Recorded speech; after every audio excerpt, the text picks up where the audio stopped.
Hello my friends, welcome to my YouTube channel. ठीक है, आज हम जैसे कि हम आपको पता है हमने सी सेट के नंबर सिस्टम की सीरीज स्टार्ट कर रखी है, तो आज हम उसके बारे में पढ़ेंगे। ठीक है, हमने लास्ट क्लास में आपको याद होगा डिविजिबिलिटी वाले क्वेश्चन किए थे, तो आज हम डिविजिबिलिटी वाले क्वेश्चन की रिवीजन करेंगे। ठीक है, अगर आपको मतलब तरीका समझ आ रहा है, डिविजिबिलिटी की समझ आई है, तो प्लीज आप चैनल को शेयर कीजिए, सब्सक्राइब कीजिए, प्लीज वीडियो को लाइक कीजिए। ठीक है, तो हम आज डिविजिबिलिटी से रिलेटेड क्वेश्चन करते हैं, सी सेट के क्वेश्चन लेते हैं। ठीक है, जो सी सेट में प्रीवियस ईयर में क्वेश्चन आ रखे हैं, तो हम वो क्वेश्चन लेते हैं। ठीक है, तो सबसे पहले हम स्टार्ट करते हैं सी सेट क्वेश्चन रिवीजन।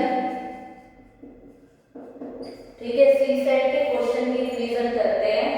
ठीक है, क्या करना है, सी सेट क्वेश्चन रिवीजन करनी है और नंबर सिस्टम से हम कर रहे हैं। ठीक है, नंबर सिस्टम का कौन सा पार्ट है, डिविजिबिलिटी रूल।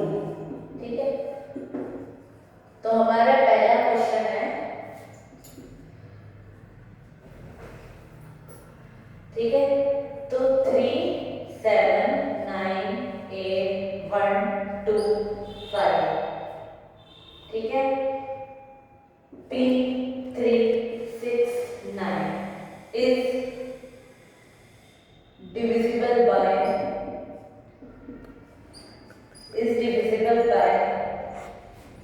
11। अब हमें बताना है कि P की क्या वैल्यू हो सकती है कि हमारा आंसर 11 है। ठीक है, तो सबसे पहले हम ये देखते हैं कि हम देखिए, सबसे पहले हम लास्ट से स्टार्ट करेंगे। ठीक है, लास्ट से स्टार्ट किया, एक डिजिट स्किप किया, एक डिजिट इधर स्किप किया, एक डिजिट इधर स्किप किया, एक इधर एक इधर। ठीक है, आपको 11 की डिविजिबिलिटी याद है ना, जो कल हमने करी थी, सेम टू सेम कैसे करेंगे। 3 + 9 + 1 + 5 + 3 + 9। ठीक है, हमने सबको प्लस कर दिया।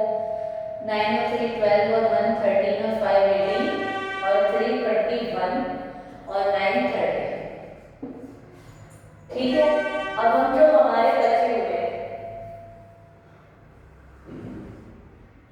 7 + 8 + 2 + P + 6। ठीक है, कितना बचेगा, 8 और 7 15 और 2 17 और 6 23। ठीक है, अब देखो मुझे यहाँ पर इसमें जो दे रखे हैं ऑप्शन में हम देख लेते हैं। ठीक है, 1 6 7 9 ये आपके ऑप्शन है। अब हमें ना ये दोनों इक्वल चाहिए, है ना, इन दोनों का डिफरेंस 0 आएगा तभी तो बात बनेगी, 11 आना चाहिए। अब अगर आप 30 में से 23 माइनस करोगे तो 7 ही आएगा, 11 तो आने से रहा। तो हम क्या करेंगे, दोनों को इक्वल रखेंगे। ठीक है, अब मुझे ये दोनों बराबर चाहिए, इधर 23 प्लस में इधर जाके क्या हो जाएगा, माइनस में, तो P की वैल्यू क्या आ गई है, 7। तो आपका आंसर हो जाएगा 7, क्योंकि 7 की डिविजिबिलिटी 8 है। ठीक है, अब हम इसी क्वेश्चन को ना चेंज कर देते हैं। ठीक है, अब मैंने यहाँ पर ये लिख दिया, अब मैंने यहाँ पर ये लिख दिया 4। ठीक है, 4 से तो डिविजिबल होगा ही, क्योंकि लास्ट का देन प्रीवियस क्वेश्चन से और कोई टाइप बनेगा नहीं, क्योंकि 4 के में हम लास्ट के दो डिजिट देखते हैं 69 है, तो ये 4 से डिविजिबल नहीं होगा क्योंकि लास्ट में 69 है। ठीक है, और 3 6 9 8 से भी डिविजिबल नहीं होगा। ठीक है, अब हम ये देखते हैं, इसी में हम क्वेश्चन कर देते हैं 3। P की ऐसी क्या वैल्यू आए कि ये पूरा 3 से डिवाइड हो, तो हम क्या करेंगे, सबको ही प्लस कर देंगे। ठीक है, +7 + 9 + 8 + 1 + 2 + 5 + P + 3 + 6 + 9। ठीक है, 7 3 10 1 19 8 27 28 30 35 38 44 53। अब 53 के बाद कौन सा डिजिट है,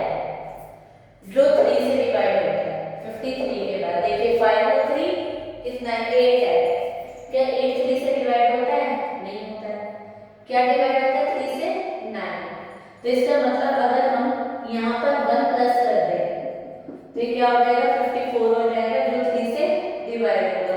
तो p की वैल्यू यहाँ पे क्या आ जाएगी 1 आ जाएगी। अगर हम मान लीजिए p यहाँ पे 1 रखते हैं है ना, तो हम यहाँ पे 1 प्लस करेंगे तो क्या आ जाएगा आंसर 54 आ जाएगा। ठीक है, अब हम अगला क्वेश्चन देखते हैं।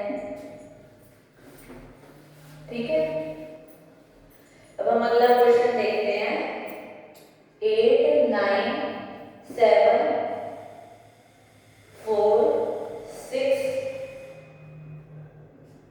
2 डिविजिबल बाय 8 बाय 8। इसका ऑप्शन है हमारे पास 1 3, ठीक है 5 9। लेकिन हमें यहाँ पर क्या लेना है मिनिमम, हम मिनिमम भी वो बोल रहे हैं। मिनिमम नंबर कौन सा होना चाहिए जो 8 से डिविजिबल हो, ये क्वेश्चन है। ठीक है, और सबसे पहले हम ये देखते हैं हमें लास्ट के 3 डिजिट डिविजिबल चाहिए किससे 8 से। ठीक है, हम पहले सबसे छोटा हमारा क्या है इसमें, कई बार हम क्वेश्चन में ऑप्शन के अकॉर्डिंग भी काम करते हैं। ठीक है, जो ऑप्शन में दे रखा होता है, अब उसने ना मिनिमम बोल दिया है। ठीक है, ब्रैकेट में मिनिमम बोल दिया है तो हम मिनिमम नंबर से ही स्टार्टिंग करेंगे। तो हम 1 से स्टार्टिंग करेंगे।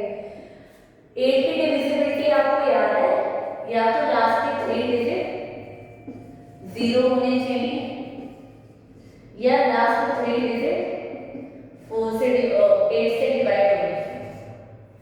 ठीक है, तो हम इसी को अप्लाई करेंगे। हमें यहाँ से यहाँ तक क्या है ना, हमें इससे कोई मतलब नहीं है, हमें सिर्फ मतलब है इन 3 नंबर से। ठीक है, सबसे पहले हम यहाँ पे 1 रख के देखते हैं क्या 8 से डिवाइड है, ये 8 से डिवाइड नहीं है।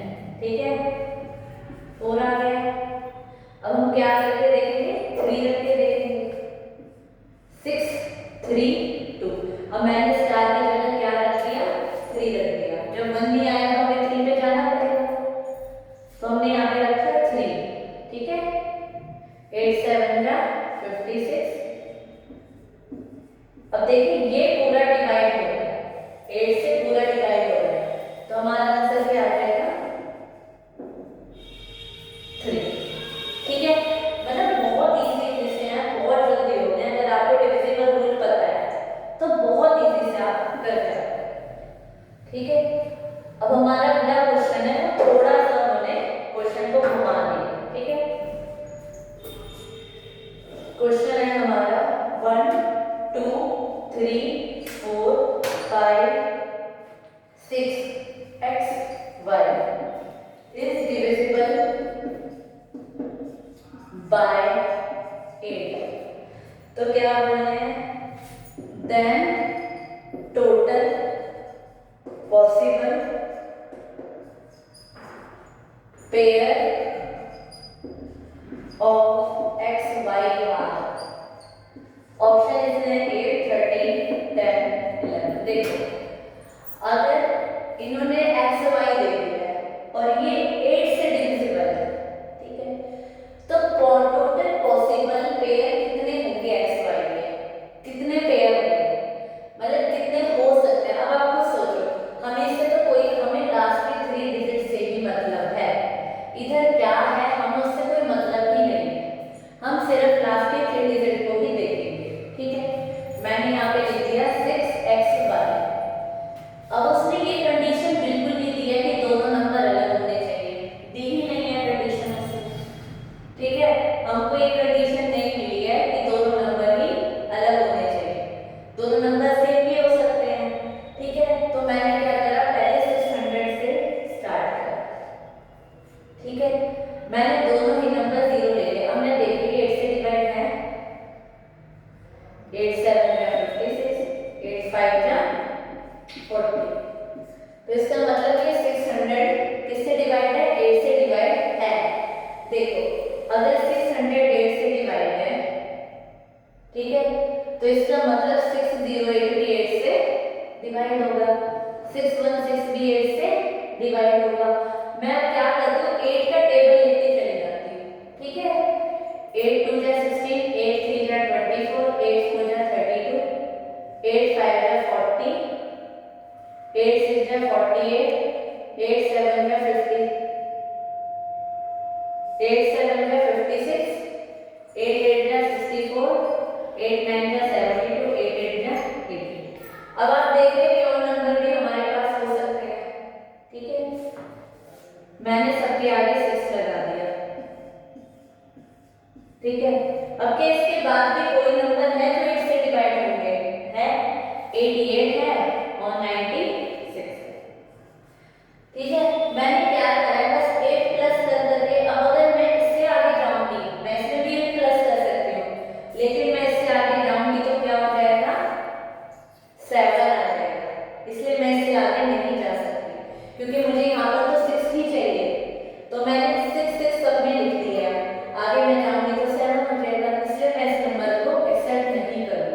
30।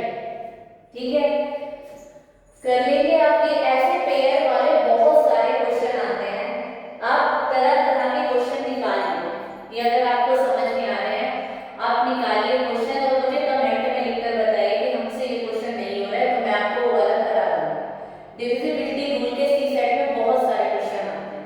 ठीक है, अब अगला हम एक क्वेश्चन और देख लेते हैं। ठीक है,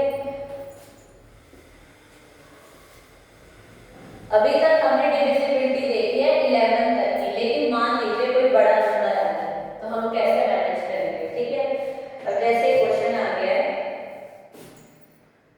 P 9 3 6 7 8 Q is divisible by 72।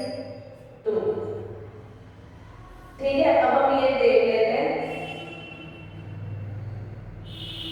83PQ। Sorry शायद मैंने थोड़ा सा नंबर गलत उतार दिया, मैं दोबारा उतार देता हूँ। 83PQ 3 6 7 8 4। PQ इधर के साथ दे रखे हैं। ठीक है, अब मुझे PQ की वैल्यू बतानी है। मैं इसके ऑप्शन ले लेती हूँ P6 Q4। ठीक है, P4 Q6। ठीक है, P5 Q3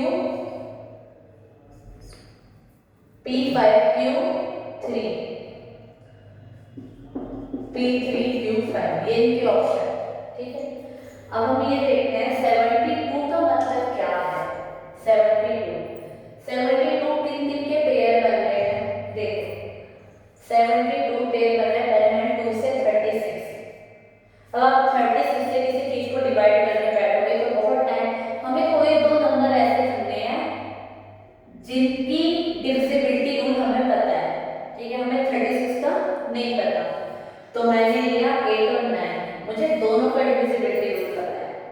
ठीक है, 8 की डिविजिबिलिटी क्या होती है, लास्ट के 3 डिजिट 0 होने चाहिए, लास्ट के 3 डिजिट क्या होने चाहिए, 8 से डिवाइड होने चाहिए। सॉरी, यहाँ पर ये जो ऑप्शन है ना, ये आएगा आपका 3। ठीक है, लास्ट के 3 डिजिट 8 से डिवाइड होने चाहिए। पहले मैं लास्ट के 3 डिजिट 8 से डिवाइड कर दी। 7 8 4 को मैंने 8 से डिवाइड किया, 8 9 का 72, 8 8 का 64। ठीक है, अब हमारा 8 से डिवाइड हो गया, तो हमें 9 से डिवाइड करना है। 9 से डिवाइड करने के लिए क्या करेंगे, हम सबको प्लस करेंगे। 8 और 3 9 और 3 की डिविजिबिलिटी मैंने आपको बताई थी, सेम है। ठीक है, plus P plus Q, P plus Q मैंने लास्ट में लिख दिया। ठीक है, 8 3 11 3 14 6 20 27 और 8 35 39। अब देखिए क्या 39 डिवाइड होता है, क्या 39 एक बार हम दोबारा 8 और 3 11 और 3 14 6 20 27 35 और 39, क्या 39 9 के टेबल में आता है, नहीं आता है। ठीक है, अब हम एक बार 9 का टेबल देखते हैं।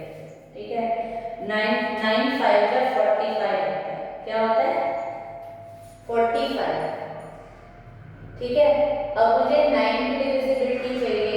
मुझे लग रहा है मैंने शायद ना कुछ ये किसी और के लिख दी है ऑप्शन। हाँ, मुझे लग रहा है मैंने शायद किसी और क्वेश्चन के ऑप्शन लिख दिए हैं। ठीक है, कोई बात नहीं, देखिए मुझे यहाँ पर 9 से डिविजिबल चाहिए। ठीक है, तो हम क्या करते हैं, आप इन ऑप्शनों को देखिए। सॉरी, ये ऑप्शन किसी और क्वेश्चन का है, तो मैं यहाँ पे क्या लिख सकती हूँ, मुझे ये दोनों क्या चाहिए, 45 माइनस 39 कितना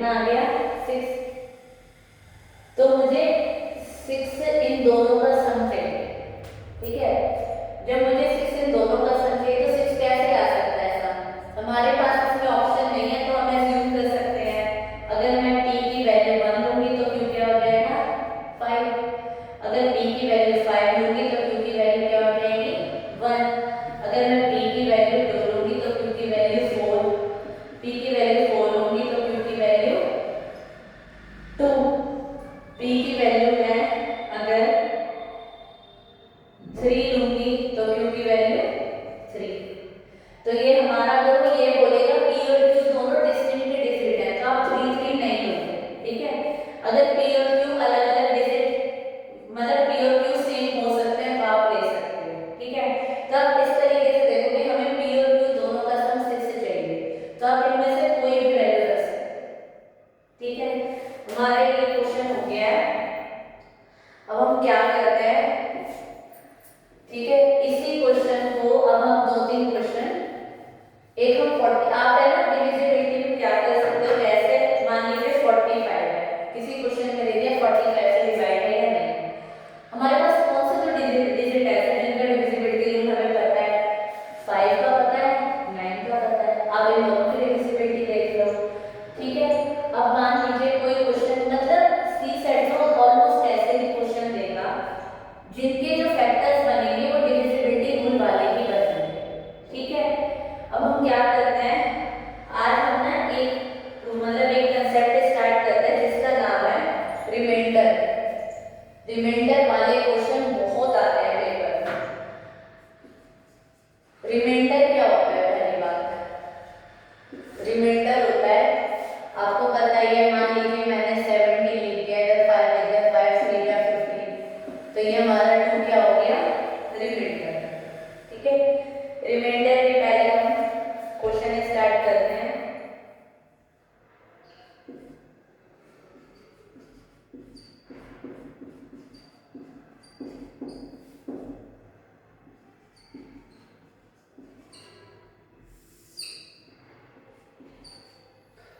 ठीक है, अब ध्यान रखिएगा ये मल्टीप्लाई है, ठीक है। ये वाले क्वेश्चन बहुत आते हैं। सबसे पहले देखिए मैं इसको 19 से डिवाइड करूंगी, ठीक है। आपको ये सब दिख रहा है, इसके जो आगे वाले दोनों डिजिट है ना ये 9 से डिवाइड है, 19 से डिवाइड है, आपको दिख रहा है। देखो ये भी डिवाइड है, ये भी डिवाइड है, ये भी डिवाइड है। हमें सिर्फ रिमाइंडर चाहिए, वो क्वेश्चन तो पूछ लिया है, सिर्फ रिमाइंडर चाहिए। तो हम सिर्फ पीछे वाले दो डिजिट को ही ध्यान देंगे, ठीक है। ये 9 है, 6, पीछे वाली दो ही डिजिट को हम ध्यान देंगे, ठीक है। सबसे पहले अगर मैंने 96 को 19 से डिवाइड किया, ठीक है, तो क्या आया, रिमाइंडर कितना आएगा, 19 के टेबल में 5 पे 95 आता है तो यहाँ पे रिमाइंडर कितना आया, 1। हम सिर्फ यहाँ पे 1 लिखेंगे, ठीक है। अब मैंने 37 को डिवाइड कर दिया 19 से तो 19 बन गया 9, इधर कितना आया, रिमाइंडर 18। इसको हम दो तरीके से करेंगे, ये पहले पॉजिटिव वाला तरीका फिर नेगेटिव वाला करेंगे, ठीक है। 18, ठीक है। अब मैंने 58 को देखा,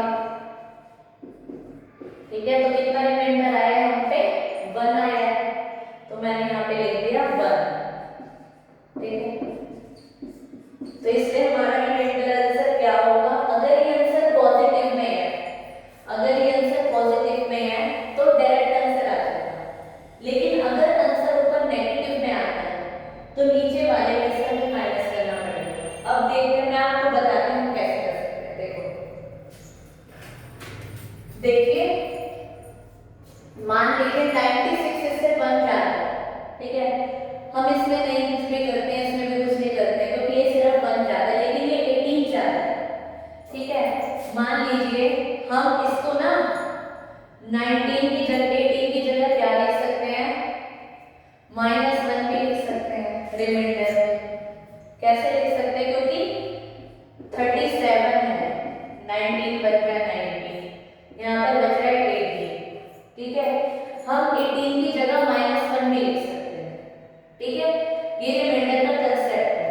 अगर मैंने यहाँ पे -1 लिखा तो यहाँ पे क्या हो जाएगा, -1/19। आपको बहुत सारे क्वेश्चन ऐसे आएंगे जिसमें आपको माइनस भी लगाना पड़ेगा। मान लीजिए इसमें तो बहुत कम गैप है, एक 18 ही है, लेकिन मान लीजिए तीनों क्वेश्चन में ही ऐसा बन के आ जाए तो आप क्या करोगे, तो आपको ये करना पड़ेगा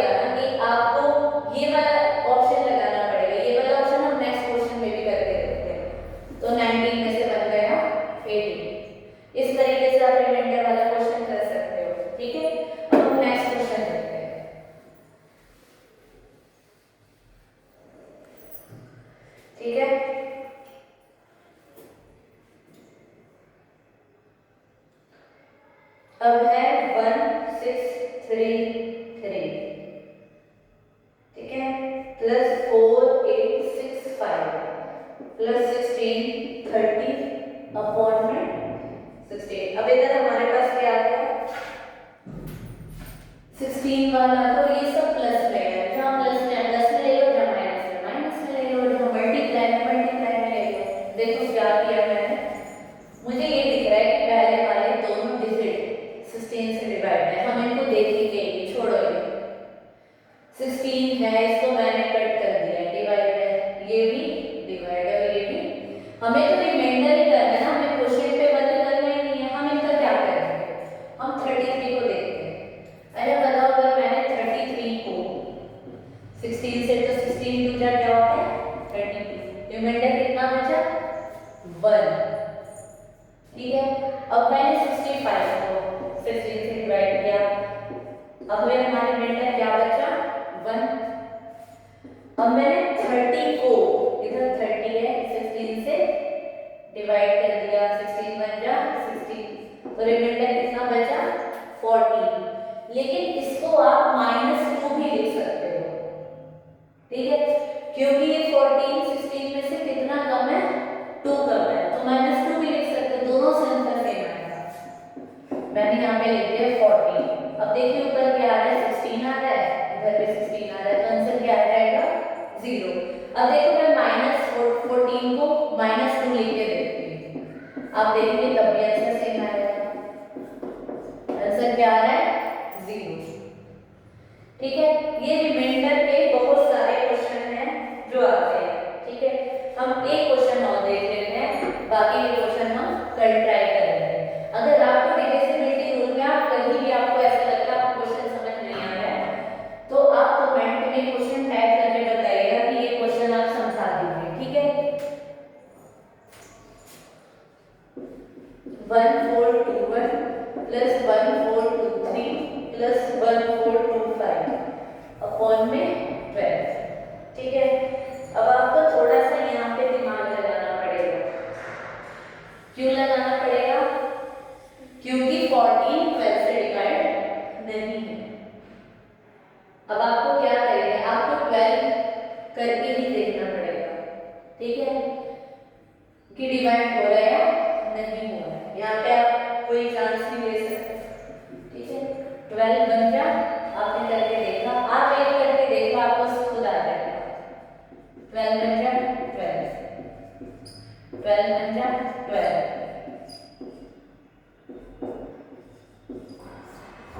कितना आ रहा है 5, तो इधर रिमाइंडर क्या आया 5। अब देखिए ये इससे 2 जा रहा है, दिख रहा है ना आपको 2 जा रहा है, तो मैंने क्या करा, अगर इससे 2 ज्यादा है, रिमाइंडर 5 है, तो इधर रिमाइंडर क्या हो जाएगा 7।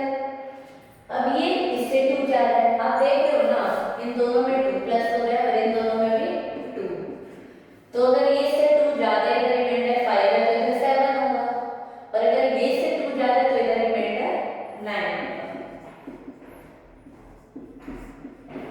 ठीक है। तो आपको दिख रहा है 21 को मैंने 12 से डिवाइड किया, कितना आ गया रिमाइंडर 9 आ गया, ये आपका आंसर होगा, ठीक है। इसके बाद जितने भी क्वेश्चन है रिमाइंडर के वो हम कल ट्राई करेंगे, बहुत इजी से क्वेश्चन थे ये, मेरे ख्याल से आपको समझ आ गए होंगे। नहीं समझ आएंगे, आपको कौन से पॉइंट पे समझ नहीं आ रहा है, उस पॉइंट को आप टाइमिंग लिखकर ड्यूरेशन लिखिए कि हमें इस पे समझ नहीं आ रहा है, हमें ये समझा दो, मैं आपको नेक्स्ट क्लास में फिर समझा दूंगी, ठीक है। अगर आपको प्लीज मेरी वीडियो अच्छी लगे तो प्लीज सब्सक्राइब करना, लाइक